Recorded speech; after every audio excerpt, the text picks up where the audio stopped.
Welcome to the Retro Video Store Podcast.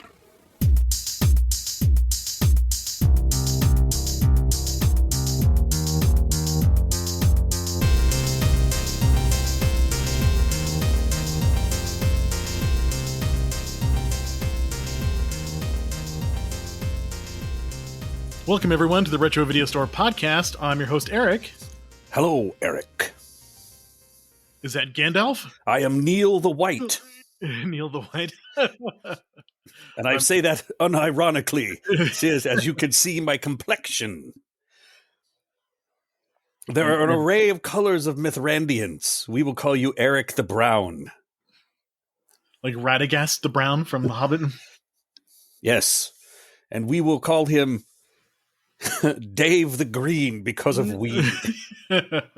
He is like Gandalf in his love for the Hobbit's leaf back in the day. Not so much now because he's a responsible working man, but yeah, back in the day.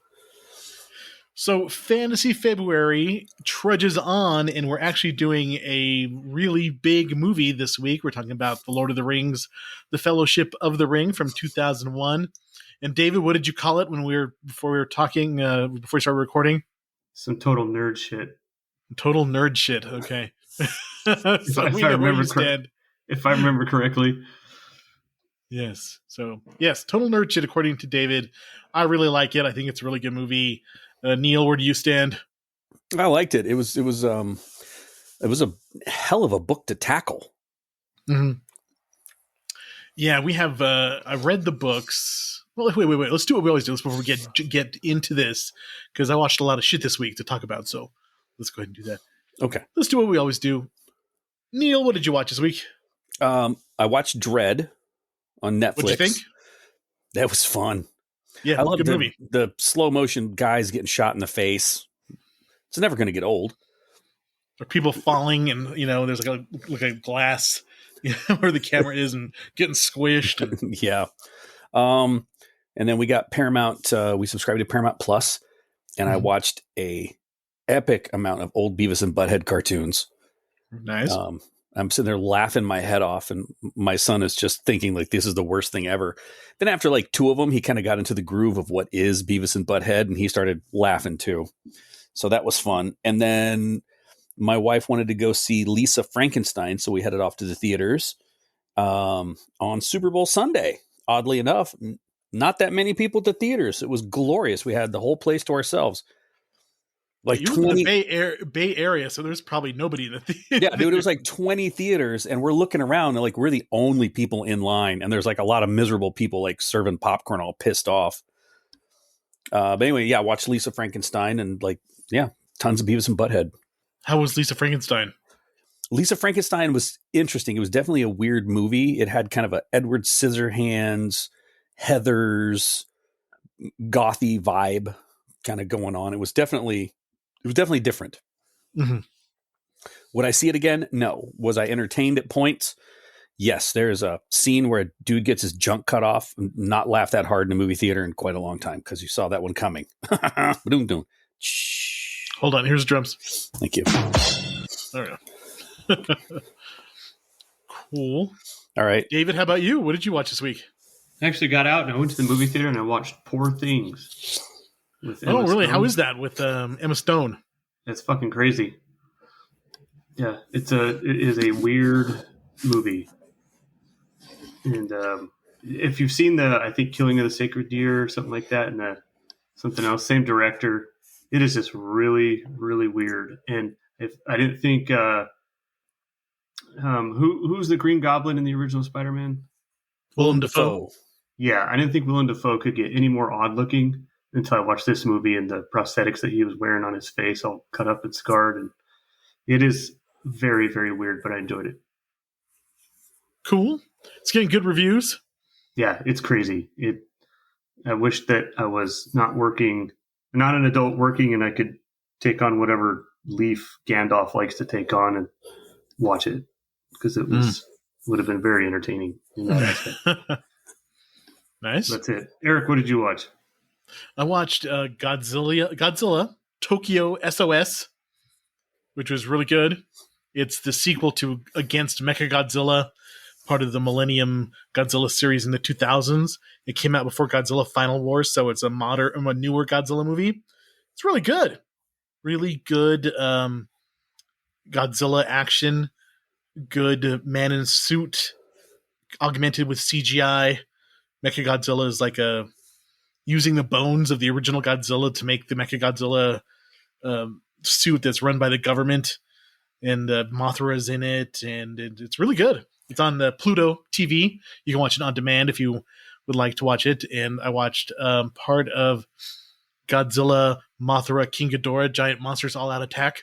I watched part of part of that as well. Dave, what were you saying about nerd shit earlier? Yeah.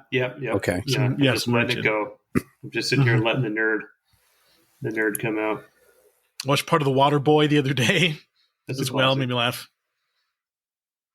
And my favorite part of The Water Boy is when Vicky, his sort of girlfriend, is eating lunch with his mama. And yeah, he still wets the bed, and she just kind of turns, and these sheets are just fucking yellow as hell. I don't know, it just makes me laugh my ass off. It's such a stupid movie. But Sandler makes stupid movies. They're still entertaining. I will go to bat for Little Nicky still. I'll go to bat for that one. Remember that comedy album he had that you and I just listened to the hell out of driving back and forth? What the hell happened to me? I still love that one because it's got like time is the right time. There's one where it's got the longest pee, and it's just so stupid. And he's talking about the buffoon. He's like, I looked at my asshole in the mirror today. It blew my fucking mind. Or when the buffoon goes on the date, I want to piss in that guy's fucking gas tank. He just touches the inner moron in all of us. It just appeals to us. Remember when he's talking about the and his buddies, and they're going on the car ride. He's talking about the guy that went down the slide. And he just looked up and saw his big sweaty balls. You remember that whole skit? I don't remember that one particularly. What the hell? Good one. There's another one where he goes to like a hypnotist, and Kevin Nealon is the hypnotist. Yeah, and the hypnotist just keeps farting all through the session. It's so stupid, but it will make me laugh until my stomach hurts. It's so dumb. Yeah, just ridiculous. So dumb. And I watched this documentary series called Sex Before the Internet. It is on Vice. It is actually really funny, interesting look at like pre-internet sex, and all about the sex education back in the day, how magazines were so prominent, phone sex lines, Real Sex on HBO. They have a whole episode dedicated to the making of Real Sex on HBO, which is just really, really fun.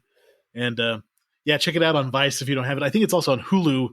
Hulu carries a lot of Vice shows, but Sex Before the Internet, I watched like 7 episodes, and they're like an hour long, but they're all pretty good. Worth checking out. So, yeah, man, with limited football, I'm starting to watch a lot more movies and TV. So, and did you watch Super Bowl, David? I did watch Super Bowl. It was a good game. Yeah, it was a good game. Yep, really good. Chiefs. Now what are you going to do with our lives? I know. Jamie says I'm getting my husband back after football season's over. Yeah. So, yeah. But, yes. But we're not here to talk about football. We're here to talk about The Lord of the Rings, The Fellowship of the Ring from 2001. This movie was huge and still holds up. Even the CGI, I think, still holds up because I think it's used sparingly and integrated with practical effects, so it makes it look better than if it was all just blue screen. Like if you watched the Hobbit trilogy that came out after this, it's too much blue screen. It doesn't look as good as it does in this movie, in my opinion. So I was super disappointed when this started, and I didn't see like a line of hobbits with their arms all like rigid down at their side and moving their feet around really quick and doing that whole like fast tapping thing. And I was highly upset about that. Like river dancing hobbits. Oh, that was the Lord of the Dance. Yes. Not Okay. Lord of the Rings. Yeah. Mm-hmm. Okay. The river dance. 2001. Do you want to hit us with the Internet Movie Database tagline? A meek hobbit from the Shire and 8 companions set out on a journey to destroy the powerful One Ring and save Middle-earth from the Dark Lord Sauron. All right. Pretty basic synopsis. I will ask, Neil, did you read? I'm pretty sure you read the books when you were younger. Oh yeah, I read the books, read The Hobbit, read these, picked up the Silmarillion, or however it's pronounced. Silmarillion. And I was like, okay, this could be neat. Those other books, it's very rich language, written in a very specific way. These guys passing along story through song and poems, and like 6 pages of him talking about trees. And then I started to read the background to all of it, and went, nope, I am done. I'm not going that far. That's as far as I go.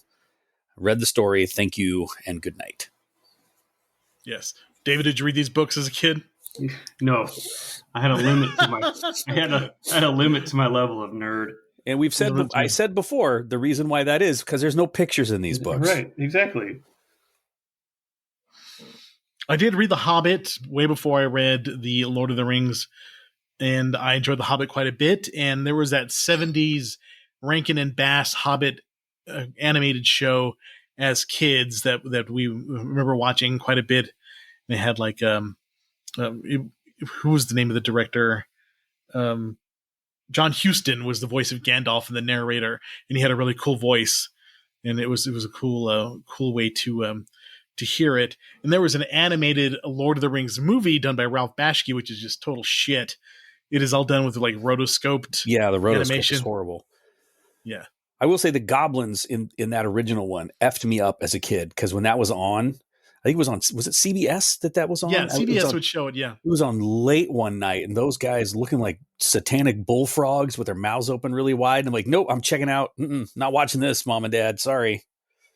Well, my most distinct memory as a kid of these movies was there was a Return of the King movie, also done by Rankin and Bass, that was kind of like meant as a quasi sequel to the Ralph Bashki Lord of the Rings movie. And I loved that movie. It was really, really good in my opinion. If you watch it now, it's not that great, but it's all we had back in the early 80s, late 70s. And I just remember the Witch King. The Witch King, his voice was like the voice of one of the villains on the Super Friends. Yeah. No man can kill me. They would laugh. And yeah, I read the books later, probably when I was like 10 or 11. I read The Fellowship of the Ring, The Two Towers, and Return of the King. And it took a long time to read. It was heavy reading for when you're that young, because like you said, there's walking, and there's more walking, and there's descriptions, and there's more descriptions, and there's singing, and then there's Tom Bombadil who shows up and prances around a little bit and has nothing to do with the story. And luckily they cut him out of the movie, because he would have. Oh gosh, thank God they did that. Thank God they cut out Tom Bombadil. And his wife Goldberry and all that, just really, really, really kind of annoying. So I'm not a Tolkien purist. I like the movies quite a bit because I think they summarize things pretty well. There's some stuff that that annoy me, but overall I think it's probably this trilogy is really, really well done and holds up for the most part. Yeah, I had for me this was 2001. I got married in 99, and I was in California, and one of my good friends that I'd met in college was a huge sci-fi. I mean, he loved books. His house, he would build bookshelves on the weekend to hold more of his books. And he was super excited when this came out. Super, super pumped. We got to see the first one in the theaters, and he was just geeked out beyond all recognition. He just really, really enjoyed it.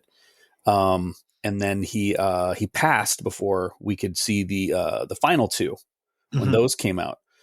So this was, every time I watch it, this for me, it's kind of like a bittersweet thing, because I just remember how much he loved these movies. I mean, I named my son after the guy. Mm-hmm. So, I mean, you're a good friend, Eric, but you know what it's going to take for me to name any of my children after you. So, just saying. So this was, I will always watch this when it's on, just because of that, because, you know, it's one of those things. It reminds me of somebody that I miss a lot, and I'm pretty much on a daily basis. But the care and attention put into these movies, I love, because, I mean, you and I, practical effects, we love practical effects, but the sets, the clothing, the fact that all of the mugs were hand thrown ceramic. You know, if there was any glass that was blown, you know, they had dudes that were like making swords for this whole thing. Chainmail, and links. linking chainmail, like that attention to detail was one of the things I love to watch about this, because, you know, I know the story, I've seen the movie a lot, but it's just like, you know what, I've never really watched this part of the screen, so I'll look over at the screen just to see how well, you know, detailed and nuanced that whole world that he put together is. And that's pretty damn cool. It's the same thing with like old stop motion, man. You know, you just want to watch every little detail of that character. You can see like, oh, there's a little twitch of the clay right there. Yeah, one of the best movie going experiences I've ever had was watching this movie. We were still in Albuquerque, and we were geeked out to see it. So we went to like the first showing on a Friday, and it was filled with nerds. I mean, just packed, sold out nerd showing. They cheered when the titles came up. You know, the Fellowship of the Lord of the Rings. Like, yay! They all screamed, and then I remember, and we'll talk about it later, but when near the climax of the movie, when Aragorn is a total badass when he conquers one of the foes, when he, you know, decapitates the bad guy. It was like somebody scored a touchdown. Everybody was like, yeah! You know, everybody was screaming in the theater, and it was like one of the best, most fun movie going experiences, because that crowd was so ready to receive what they were about to receive that they were just enjoyed it. They laughed at all the good parts, and they, you know, they just got the references, and they were so reverent to the movie that it was like, man, this is one of the best movie going experiences I remember. They were just there with their chin back, waiting to get Middle Earth all over the face. Exactly. They were just ready to get the, Dave, you're laughing too much at that. You Yeah, knock that shit off. They were near the crack of Mount Doom, ready to.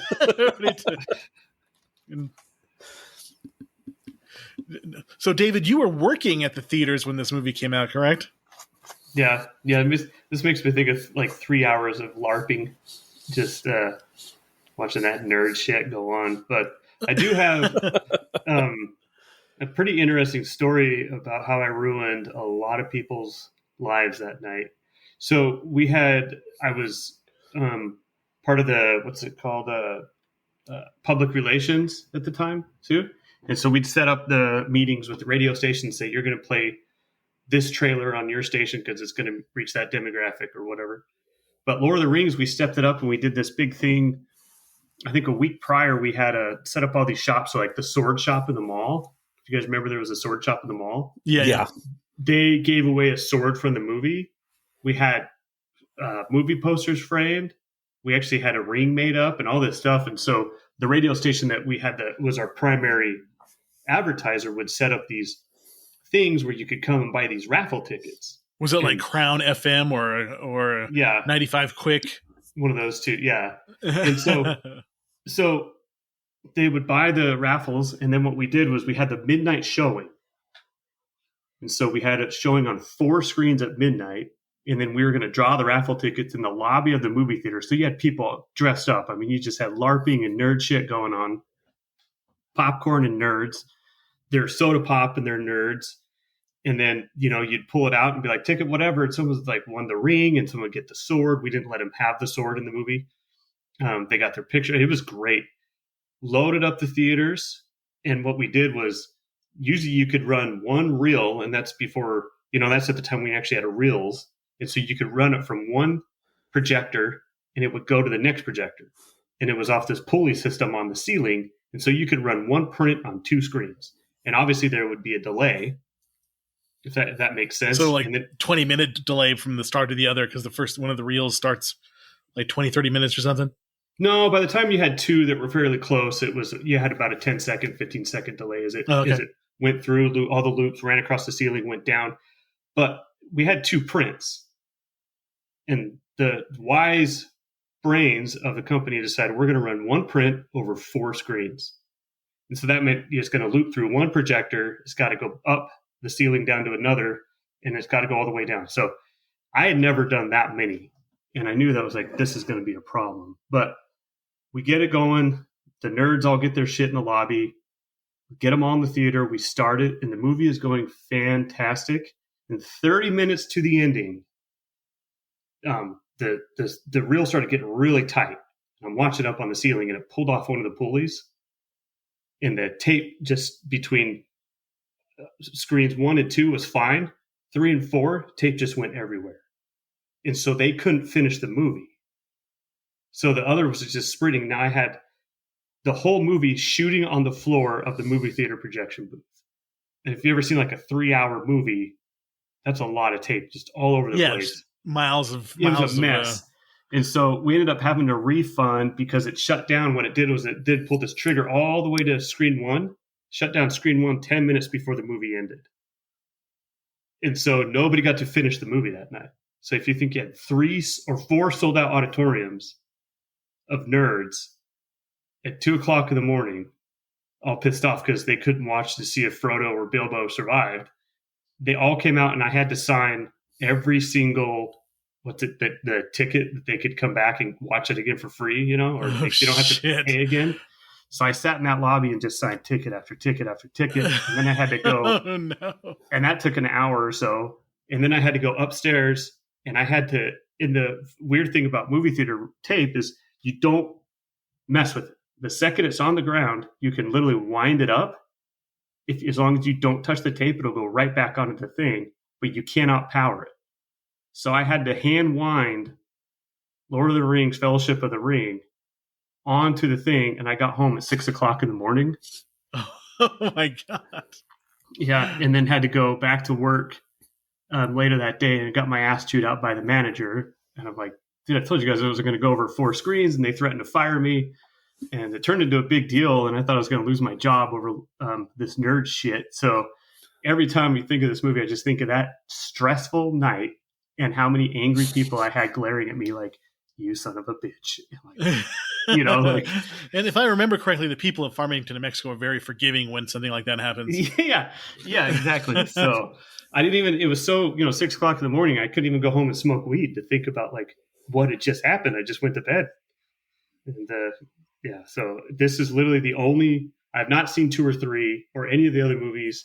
And you could tell as far as like this compares to my father not reading me books at night in bed, that this is one of those traumatizing events in my adulthood. I think Dave's like holding a little repressed anger about the film. He's letting it spill over into the podcast. Yeah. And not to mention that at the time I was dating this girl that, you're young and dumb and you think that, man, this is great. We're going to be together forever. She was really into this movie. And I had bailed her out of jail just shortly, long story, but I bailed her out of jail shortly before the movie. That's a way to know that a relationship's going to last right there. Yeah, listen to this. So I bail her out of jail, and then I if I remember correctly, she cheated on me, and then we broke up, and then she showed up to the movie, the auditorium that night, and she won one of the fucking raffles, and so I had to hand her, I think, one of the framed posters of like, nice frame job. I'm like, God damn it, and then. So I've got a lot of trauma with this movie. I feel that you do, yeah. Yeah. But I will say, yeah, it was crazy how busy that movie theater was for weeks with those 2 prints. Dave, can you show us on this doll where the Shire hurt you? Well, this is just, it released in December 19th, 2001. So this was just after September 11th. And I remember that this was the first pop culture event that kind of was like a salve to the spirit of people, when this, because everybody was still really upset about it. And there's some part where Frodo and Gandalf talk about what it's like to live through this time, and you have to do the best with the time that's given to you. And a lot of people use that as like kind of a thing to help them be inspired during post 9/11 stuff. So this movie was huge culturally, and of course, all those people are re-traumatized like another September 11th on that day that David screwed up his showing. Oh, God, I know. They just wanted something. Twist that knife. Just stick it in and twist. No, so, yeah, that was just a movie was huge. Of course, directed by Peter Jackson. Peter Jackson was known for horror movies, basically. He did Bad Taste, which was like a student movie about aliens that are coming down, and people. I just remember the cover of was this alien flipping off the finger, and people's heads getting blown up, and it was just really gross. And he did. That's the one where he fought himself. Like the fight scene where he I remember that. So he did a really good job on that one, and then he did a puppet movie called Meet the Feebles, which was really really deranged, like this what happens behind the scenes at this perverted Muppet show type show it's pretty good. Then he did Dead Alive or Brain Dead, depending on where you watch it, and that was a classic. The person got bitten by the Sumatran rat monkey, and everybody turned into zombies. And the guy has the lawnmower where he's just mowing down all the zombies and stuff like that. Remember that one, the zombie baby? That was really a huge movie. For horror nerds, and then he got a chance to do The Frighteners with Michael J. Fox, and then he kind of parlayed that into doing this movie, which is kind of amazing that they let somebody with that background take on such a huge responsibility to do to do this movie. But he was the right person for the job. It wasn't released until 2001, and they started storyboarding in 1997. That's how long it took them to do pre-production on the movie. 274 days to shoot. They shot it back to back, all three movies, and it still was less time than it took to shoot Apocalypse Now. And that was one movie, by the way. Yeah, that was one by movie, yes. So, yeah, it was a big gamble. The budget for this one was $93 million, and it made $892 million at the box office. Huge movie, and it had a hell of a cast. Elijah Wood, of course, is Frodo. Dewy-eyed, crying Frodo. Got to just stare off and look really sad for 90% of his job. When they said the hobbits are meek, Frodo is the meekest of the hobbits. I don't think he hits anybody in anger in this movie until the last movie. Viggo Mortensen was Aragorn, and he did a hell of a job. He was legitimately badass as his character. Ian McKellen does a great job as Gandalf. Sean Astin is Samwise, Frodo's hetero life mate, or not so hetero life mate, depending on your view of it. Neil did a good impression of him. Go ahead, Neil. I have no clue what you're talking about. You said you did a perfect Mr. Frodo a little bit ago. Well, now that you've put pressure on it, it's not going to happen. All right, then organically you do Mr. Frodo later on. Hey, Mr. Frodo. How was that? Yeah. What kind of ring is that? You got any room under your cloak there, Frodo? Sean Bean is Boromir, also a good job. Liv Tyler, to me, is the weakest link in the movie, as Arwen, the elfin princess. She looks the part, but her voice just kills me. Like super, super breathy. Just the way she delivers her lines. Just. You know a lot of elves, do you, Eric? You know a lot of elves? You know how they... Do you? Sorry, I'm being elfist, but yeah. That's right. Yeah. Billy Boyd is Pippin. Dominic Monaghan is Merry. John Rhys-Davies is Gimli the dwarf. Orlando Bloom is Legolas the elf. Kate Blanchett is Galadriel. Christopher Lee, being a badass, is Saruman.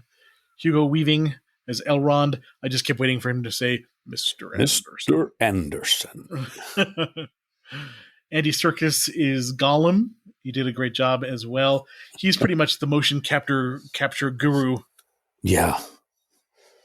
Your love of the halflings weed has clouded your mind.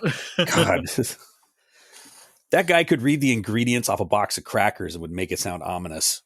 Well, apparently he really knew J.R.R. Tolkien, and was friends with him, and is a big fan of the books and had read them many, many times through his life. And he's just got a badass. He's a badass in general. He was part of the Division of Ungentlemanly Warfare in World War II, where he was basically a spy, an assassin.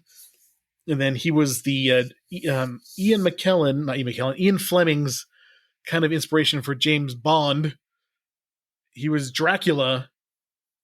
He was just badass. He was in so many cool movies. Even The Howling Part 2, he was good in that. The Howling 2, Your Sister's a Werewolf. He just classed up whatever he was in. So props to Christopher Lee. He fought Yoda. Yeah, he fought Yoda. Yeah, he was in Lord of the Rings. He was in the dumbest name ever for a villain in a Star Wars film. Count Dooku. God damn. George Lucas letting his kids name characters. All right, nerds, stay on the task. Hey, we're 30 minutes in and we haven't even talked about the content of the film yet. I know, you told your story, man. Yeah, someone had to push out a little bit of trauma. Right? Just saying, the last time you did that, we lost the whole episode.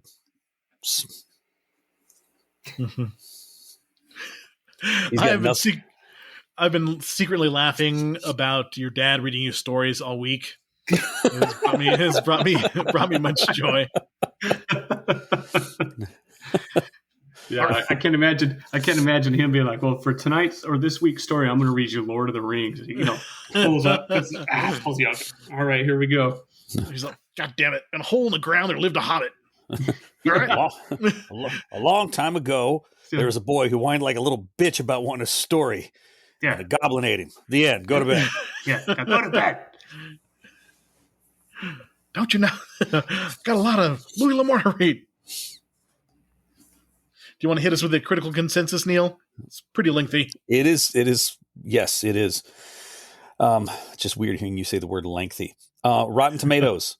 The film holds an approval rating of 91% based on 235 reviews, with an average rating of 8.2 out of 10.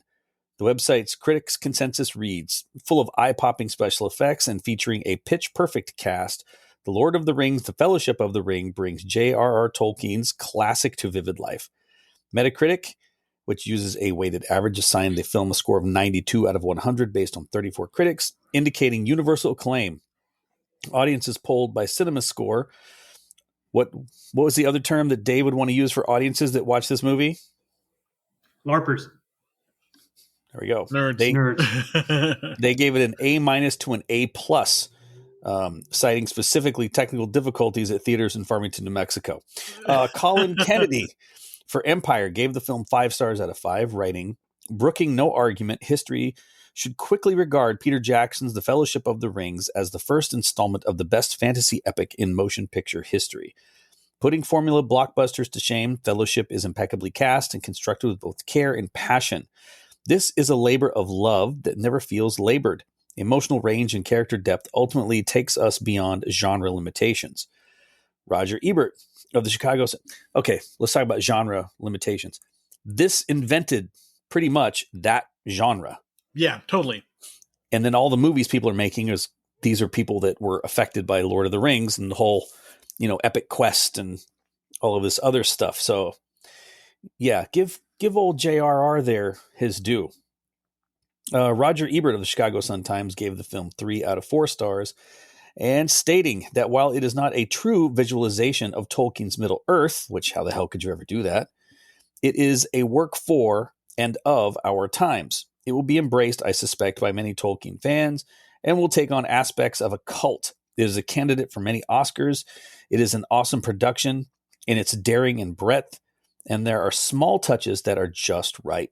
USA Today also gave the film 3 out of 4 stars and wrote, the movie version of a beloved book should please devotees as well as the uninitiated, except for Dave. In his review for the New York Times, Elvis Mitchell wrote, the playful spookiness of Mr. Jackson's direction provides a lively, light touch, a gesture that doesn't normally come to mind when Tolkien's name is mentioned. Lisa Schwartzbaum for Entertainment Weekly gave the film an A grade and wrote, the cast take to their roles with becoming modesty, certainly, but Jackson also makes it easy for them. His fellowship flows, never lingering for the sake of admiring its own beauty, every detail of which engrossed me. I may have never turned a page of Tolkien, but I know enchantment when I see it. In his review for the BBC, Nev Pierce gave the film 4 stars out of 5, describing it as funny, scary, and totally involving, and wrote that Jackson turned the book's least screen-worthy volume into a gripping and powerful adventure movie. In his review for The Guardian, Zan Brooks wrote, rather than a standalone holiday blockbuster, The Fellowship of the Ring offers an epic Act 1, and commented that the ending was closer in spirit to an art house film than a popcorn holiday romp.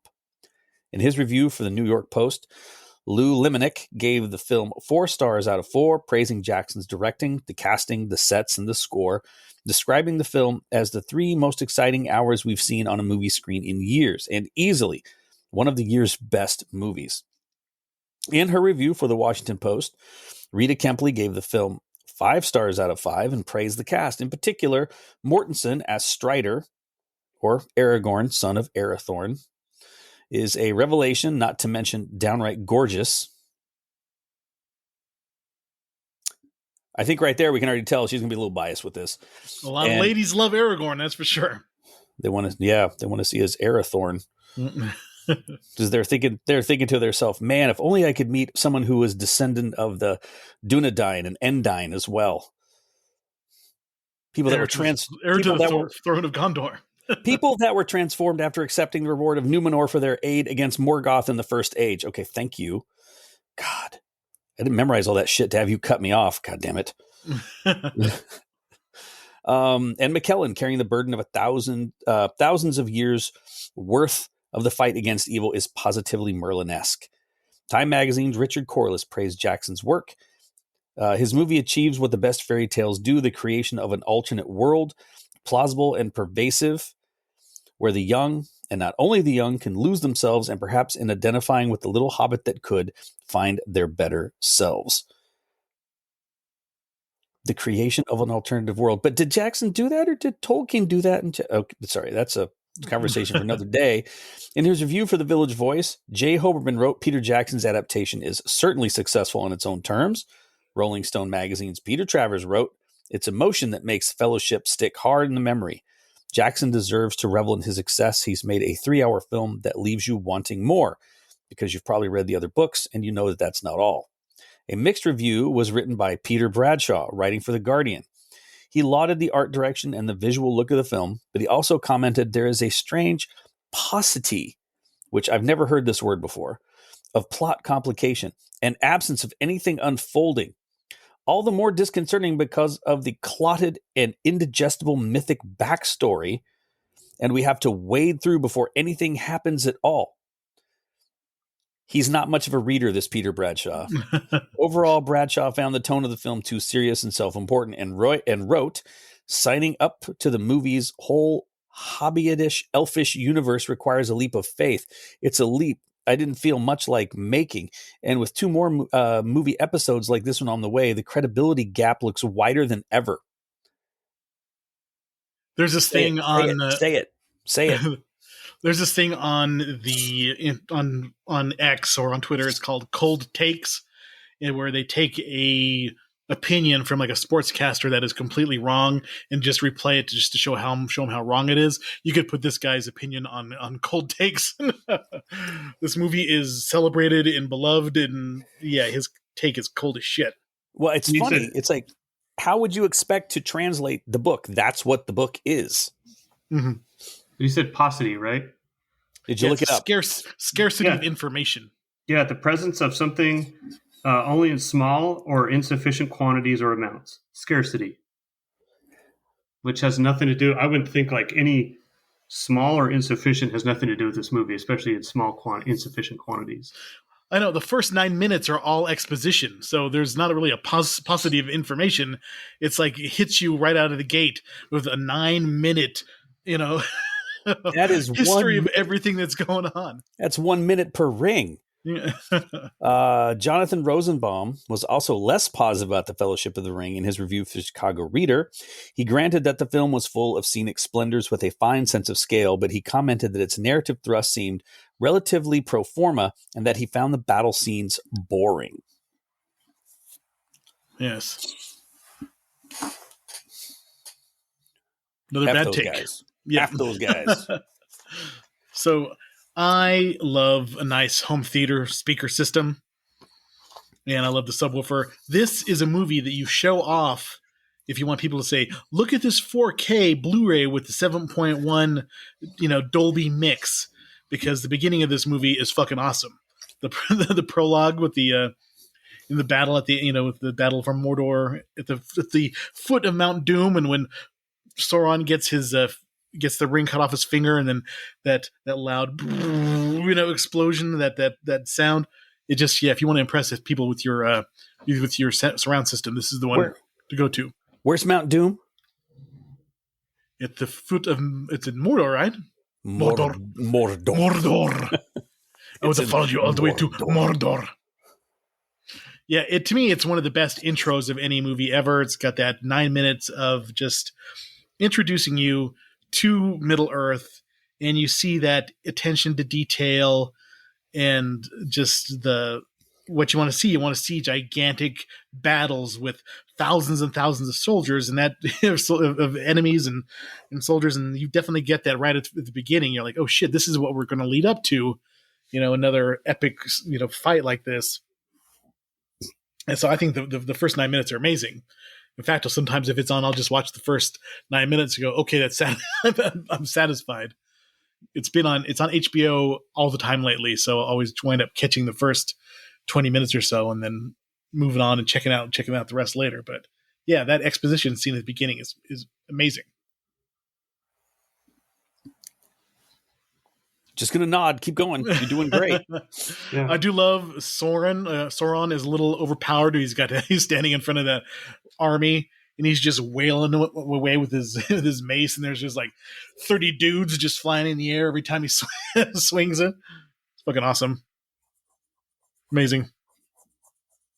You get to see Gollum for the first time just a little bit and hear Andy Serkis's voice, and just kind of teasing you with what you're going to see later on in the movie. And then, of course, you get to the Shire, and the hobbits are a little bit simple folk. Yeah, you wrote simpleton, which I don't quite agree with. I think the whole thing was that they were just very innocent and very kind of pure. They're just like, all right, we like to eat, we like to drink, we like to farm, we like to make other little hobbits. They're not involved. They're not involved in all the other stuff. They're sitting there looking like, man, do you see how hairy that girl's feet was? Wow. Wow, that's awesome. Look how leathery the soles of her feet are, guys. I'm going to buy her some ale. I thought you were going to say, yeah, we like to eat, we like to drink, we like to farm. You said farm. I thought you were going to say fuck. I'm like, yeah, they're simple. They like to eat, they like to drink, they like to fuck. I'm like, hey. There's a lot of little hobbits running around. Yeah, there's booty cheeks slapping inside those hobbit holes. We get introduced to Gandalf. He's kind of a stoner. You get to see him like smoking his pipe with Bilbo. Tobacco. It was tobacco. Tolkien loved to smoke a pipe. Stop pushing your own agenda onto it, Mr. I live in Colorado. You don't think that? Did you see that thing where that thing on Instagram I sent you where they say Gandalf said he was delayed? Yeah. It's a pretty famous meme of where like Frodo wakes up and he's like, where were you, Gandalf? And he's like, I was delayed. And they show like this EDM festival, and some guy dressed as Gandalf is like doing these glow yo-yo type things. That's pretty good. I always think of that. It's fucking hilarious. But just Gandalf. Hilarious. And then you got to show Rosie Cotton, Sam's future wife, just to kind of establish that, Sam's on the level. Mr. Frodo. Mr. Frodo. Marries her. They even go back and they live with Aragorn for a little bit, for like a year. Mm-hmm. Just to kind of hang out. Man, the timeline in the books is crazy. Where like when Gandalf goes to research about the ring, he's gone for like 70 years or something, like a huge amount of time. There's nobody is in a rush in the books.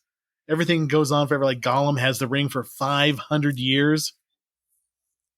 and it's like 60 years later after The Hobbit to the Fellowship of the Ring. It's just they move very leisurely to move the plot forward, which they had to compress for the movie. Thank God. Yeah, he had to beat the crap out of that horse and get it all the way there and back in like a matter of minutes.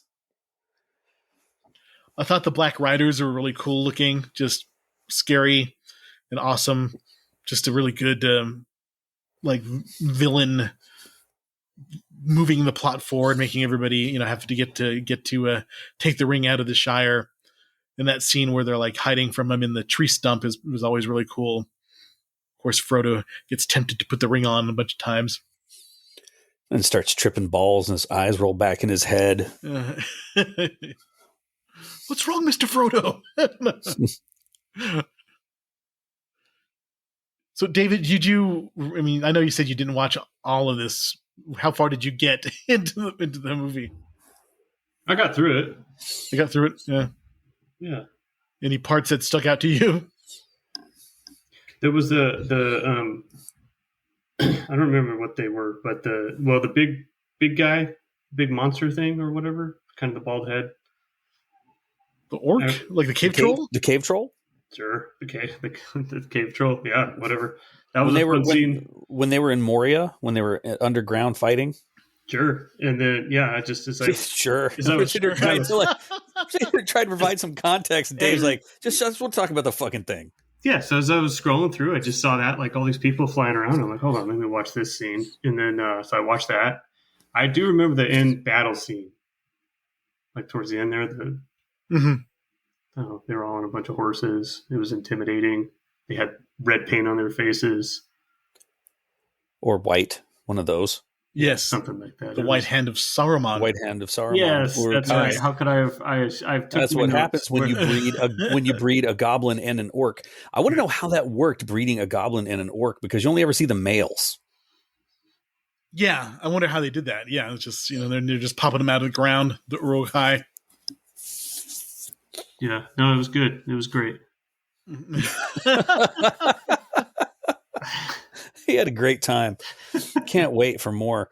Dave's just gotta stop letting your trauma rule your life, man. I know. All I could think about when I was watching this was the Lord of the Rings trilogy of South Park. The VHS, the porno VHS with Butter turns into Gollum.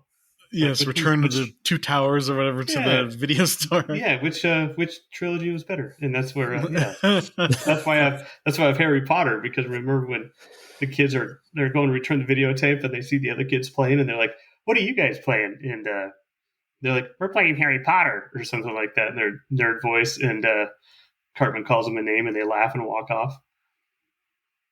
You guys remember that one at all? No, I do remember. It's a funny episode. Yes. Returned into the porno to the video store back when video stores were a thing, which makes you remember how long South Park's been out. No doubt. For decades. Yeah. Anyways, that's I'll stop. I'll let you nerds get back to talking. I thought the wizard fight was kind of cool between Saruman and Gandalf, especially the involuntary breakdancing that Gandalf was doing. Little Mythrandian popping and locking. Just an orc with a big boombox in the corner. I do have one. Hold on, let me say something about this. This always bothered me about this fantasy world that you nerds live in. Is if the old guy can cross his cane and his sword, say some words, and the dragon goes away. Like, why couldn't he have just done that right away? All these people have to die. He's like, oh, wait, oh, fuck, I got this spell. Let me cast this spell. Like, why can't they just be casting spells all the time? There wouldn't be any issues. Like, if they cast a spell, they could just go return the ring and come back and continue to eat. Well, he didn't. Eat, drink, and fuck. He didn't cast a spell to stop him. He cast a spell to slow him down. Because he was there. He was there to fight. Okay. Yes. The bridge collapsed, and that was the only thing that saved him. When the bridge of Khazad-dûm, when that collapsed. Yes, corrected. Right. And then he fell into the bowels of the earth and fought him over the course of days and nights. The Balrog. Balrog. It makes sense. It makes sense now. Yeah. Yes. To be reborn again as a higher member of his order. Yes. Yep. Mm-hmm. Yeah. The I like the way magic is used in the Lord of the Rings, because it's not like he's not like spamming fireball on a bunch of orcs. He's not like fireball, fireball, fireball. It's he's kind of there, and it kind of takes its toll. It's not like very flashy. He does some stuff. It's cool, and he's kind of a badass with a sword and everything like that. But he's not, casting magic missile all the time. He's saving that for the special time. His magic missile. Yep, that's nerds, man. I thought Strider Aragorn was pretty cool. He was a badass. He saved the hobbits plenty of time. I actually did.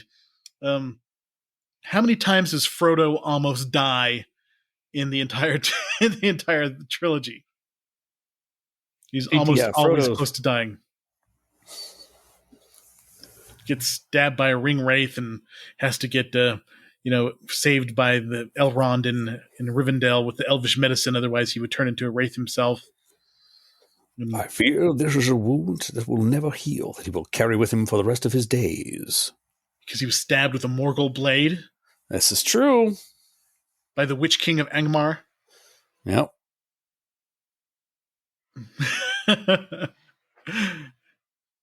David's just shaking his head.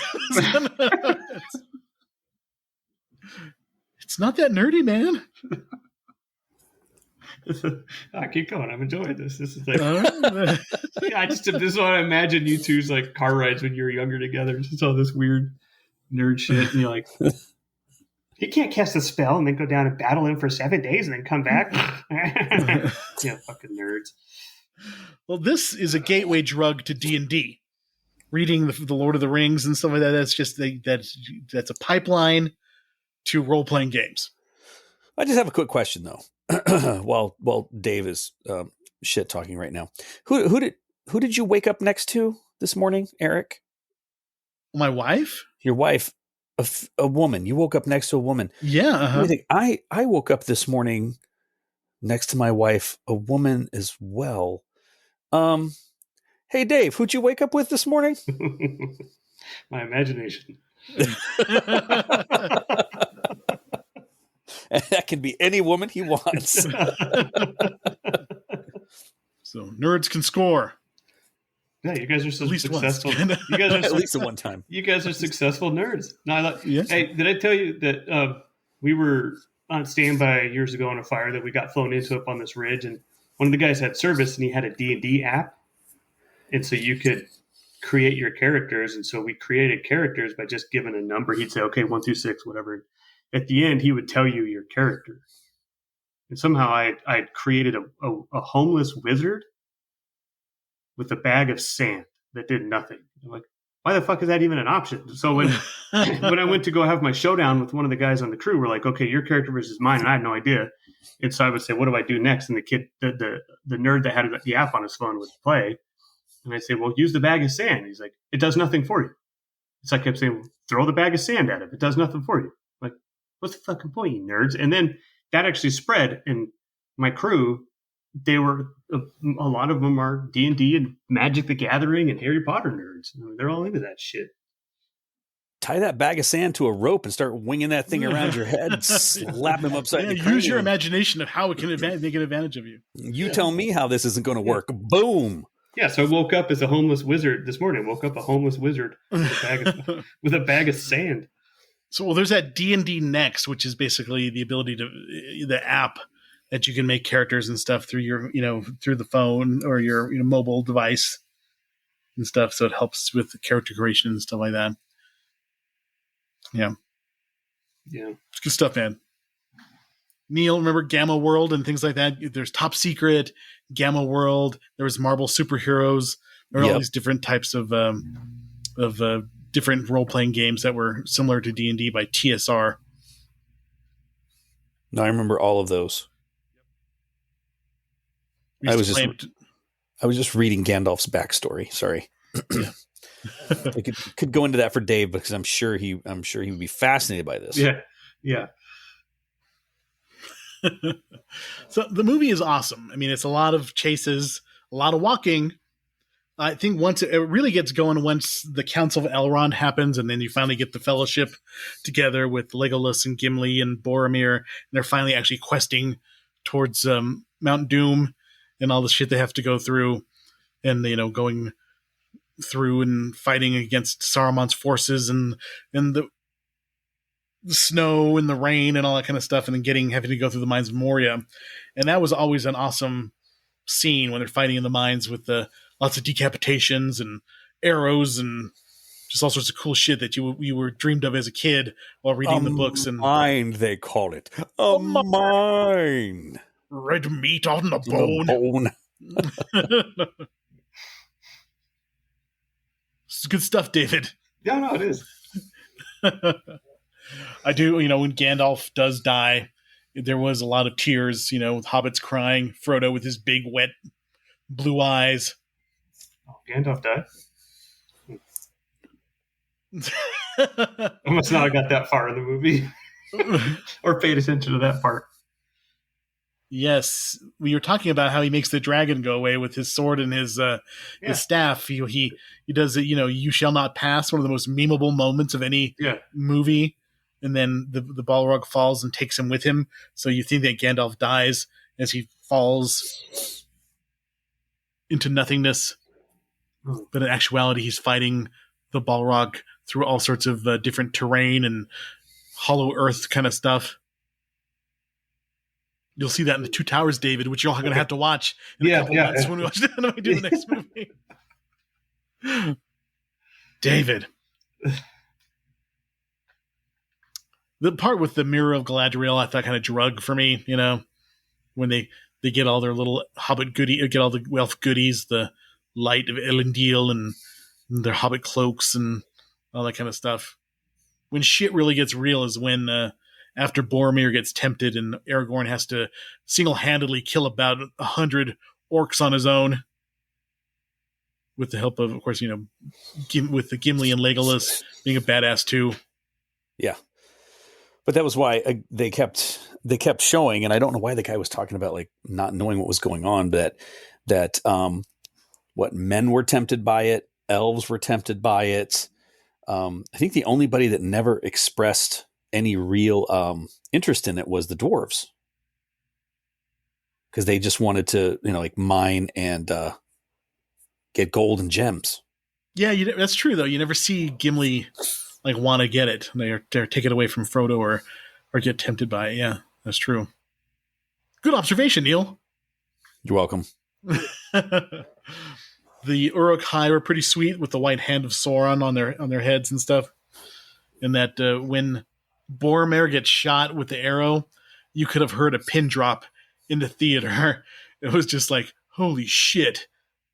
And the way it's done too, especially with the music, he gets shot and the score drops out and it goes into slow motion and stuff like that. But people were like, oh, that was like the most palpable sense of, oh my God, in a theater that I've seen. The horn of Gondor.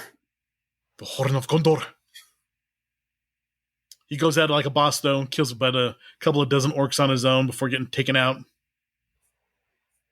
Well, they give him a chance to do something with himself after he tried to jack up poor little Frodo. It is Sean Bean though, so he's going to die in whatever movie he's in. Yeah, as soon as you see him, like that poor he's done. He's pretty much, death sentence for him. Yeah, especially in Game of Thrones, even though that was still kind of shocking when he gets taken out. I'd read the books, so I'm watching it with my wife, and she'd never seen it, and she knows all this, and I'm just like, don't get attached. Shit, bad things. Don't get attached to anybody on that show. Yeah, that sucks. Hand of the king, beheaded. So the movie ends with the Fellowship splitting up, and Sam and Frodo heading on their way to Mount Doom, being followed by Gollum, and you get Aragorn, Gimli, and Legolas set off to go find Merry and Pippin and kill a bunch of orc. And it was when the movie ended, when I watched it in the theater, people were just like, I cannot wait another year for the next movie to come out. And there was a website called the OneRing.net and it would give you updates on the next movies and spoilers and stuff like that. I would check that like all the time because this movie really like, you know, brought out the nerd in me more than a lot of other movies. I was like super into it. And that's when the three huge series all kind of came out at the same time, because Harry Potter, the Star Wars prequels, and the Lord of the Rings movies all kind of came out pretty close to each other. And that was a great swelling of the nerdverse, where it was more and more okay to be a nerd, where people are more open about dressing up like people from their very favorite Harry Potter houses, or dressing up like elves and Jedi and all that kind of stuff like that. This was like the nerd eruption when when these movies came out. You can't go to the mall without seeing like 3 or 4 like weird kids that look like it's their first time seeing daylight wearing elf ears. Yeah, a lot of elf ears, a lot of cat girls running around. Yeah, kind of strange. Just I always think about in our days when we grew up, like if I came, any girl who came to school wearing elf ears, she probably would have gotten her ass kicked immediately. Especially when we grew up. Yeah, or if I showed up to school with a cloak and a wand and like, Expelliarmus, and I was like running around and stuff. Oh man, nobody would have been surprised. You would have been fine. Like, that's just Eric. You would have been jumped. That would have been a one-way ticket to an ass kicking. So it's good that people are more tolerant now and people are more accepting of nerddom. And I think being a nerd is more mainstream now than ever. Everybody has their certain things they're into, like the Twilight people, the anime people, all the certain people who make The Office their lives and personality.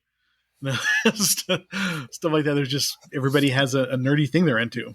I'm still trying to figure out like the people that identify as birds. I identify as a bird. Yeah. I met someone who told me what their pronouns were because they identified as a Therian. Like, I have no idea what that is. And then they said they identified with the bird aspect of their being and started to do the whole thing. And I was just like, can I just have coffee, please? Yeah. Here we go. Can you Could I just have a coffee, just a regular old black coffee, and I'll be out of here, and you can go like squat and shit on people's cars as much as you want. But just give me my coffee. I have to go. Yeah. Be what you want to be. Be happy with who you are. Enjoy being that person. But I still have the right to feel a little awkward about it. You know what I mean? You can be whoever you want to be. I 100% support being comfortable in who you are. But still, as a 50-year-old man, I'm still a little. If I feel awkward, that's my natural emotion. Doesn't mean it's against you. It's just me being awkward about it. Was it Patton Oswalt? It's like, you have to respect everyone's opinion. He goes, no, you don't. You don't have to respect their opinion. You can understand that they have an opinion, but I have an uncle that believes in Bigfoot. I don't have to respect that. That's true. It doesn't mean you're right. You have an opinion. Doesn't mean your opinion is right. Yeah. So anyway, the bird person made my coffee. And it still tasted like coffee. As long as they didn't put it in their mouth and go like, when they give it to me that way, that would have been like, no, I draw the line there. Yeah, here's your bagel, sir. They already ate half of it and spit half the seeds onto the floor. So I included a couple of pictures of the original Return of the King animated video, and then The Hobbit and The Lord of the Rings. The Lord of the Rings movie has a cool ass poster, but it was awful. That rotoscoping animation is just ugh. Hard to tolerate. All right, hold on. I've got to put in the one that effed me up as a kid.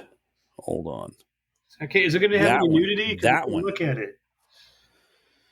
Yes, those orcs were scary, and they sang that song like "Where there's a whip, there's a way" or whatever, you know. And they're down to Goblin Town. That was some classic stuff. That's all we had, though, and it was good enough for us back in the 70s and 80s. Wait, Dave, you don't have the notes up? No, I can't open the notes because it'll freeze my recording. Remember the last time? Here. Remember when I ruined The Shining? Oh yeah. Yeah, because he's still on bad hotel Wi-Fi. Okay, wait, I don't know. Can you see it? Yeah, I see. Yeah, that was, and they would open up and they're like gullets were just cavernous. And they would just sit there and talk about wanting to eat the hobbits. Nerds, yeah. So, David, we're definitely going to watch The Two Towers and The Return of the King and make you have an opinion since you've never seen those movies. Okay, We'll do the fire season 4 hour and 41 extended 4 hour and 41 minute extended edition of The Return of the King. Hell to the yes. They're all on HBO Max. They have the entire extended and theatrical cuts. I still prefer to watch the theatrical cut because I don't have 12 hours to watch the entire thing altogether. Yeah, wait till the next time you get COVID. You'll be fine. You sit back and watch them all. That's true. I am going to admit this one right here because we're talking about books. I loved me some Frank Herbert back in the day. We got Dune Part 2 coming out. I took the day off of work. Oh, nice. I'm gonna go watch it with my wife and my son. We're gonna go watch Dune and just ditch work and just go have fun as a family. So next week, we're going to watch classic, cheesy as hell, The Sword and the Sorcerer from 1982. We're getting back to our roots, watching a shitty movie next week. And it's available for free on Tubi and Pluto, so you can watch these movies. It is an amazingly awful movie, and you will all enjoy it together with the three-bladed sword, nudity, a terrible hero, and The Sword and the Sorcerer. That is a movie that I had not given much thought to since probably the first time I'd seen it, and then rented it about half a bajillion times because we weren't even going to Bronco Video at that point. We were down at some little place in Waterflow. Mm-hmm. Yeah, this was a Bronco Video pickup for me, I'm pretty sure. And there was another place called the Movie Barn, I think, in Farmington, that it was like very, very seedy, white wood paneling with shelves. And I remember, and we'll talk about this when we talk about the movie, but they had like the poster or the video box for "I Spit on Your Grave" that always perturbed me as a kid. The poster for that. It's not a good movie either, but just butt cheeks. But I was but when you're like, what, this movie came out in 82, so I was 9 looking at the video store for this. So yeah. I drove by. I was in Farmington not too long ago, and we were driving back out. So we're headed towards Shiprock, and I made it a point to look for the old Bronco Video. The trailer's still there. Oh, wow. The trailer is still there. They just painted it like one solid color. It still sits back. It was next. I forget the business that was there, but it was along that left side. You had to drive back to it. Building is still there. The land that time forgot. Yes. Tiger Video, Bronco Video, the 7-Eleven, they all had movies. It was a good time. So getting back to our roots next week. So The Sword and the Sorcerer. If you want to send us an email, rvspodcast222@gmail.com. We are on the Facebook, Instagram. Neil's working on our Threads account. Just got to wait for Instagram to completely delete all of the other accounts that I had so I can start that up. So I think the 13th of next month is when they said everything will be gone completely. Cool. So look for us then. And then we'll also, if you want to contribute to the cause, buymeacoffee.com and look up the Retro Video Store. And we would appreciate that as well. Keeps that server space paid for. All right. David, any final thoughts on the Lord of the Rings, The Fellowship of the Ring? Yeah, it's just as nerdy today as it was back in 2001 or 2 or whatever it was. Yeah, still traumatizes me. So you were just like shoving nerdy kids in lockers and stuff like that? Is that what your experience was? No, man, I was super laid back. I just go back home and smoke weed all the time. I wasn't. Mm-hmm. Yeah, I just smoked weed. But don't judge us, nerds. Yeah, no. Mm-hmm. All right, Neil. I just want everybody to have a good week. All right, same here. Have a good week, everybody. Bye, nerds.